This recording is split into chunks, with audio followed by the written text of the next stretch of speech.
So you can see here, it says go to Google and enter in this little code. In title, put your keywords here. Well, let's give that a try. All right, so I'm going to type that in. You see, put your keyword titles here.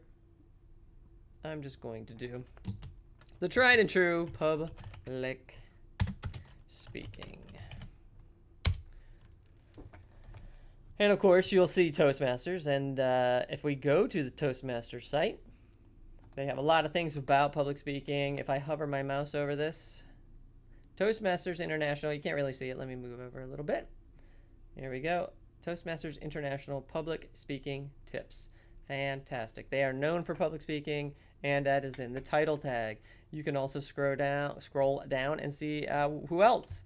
27 useful tips to overcome. Of course, Wikipedia is in there.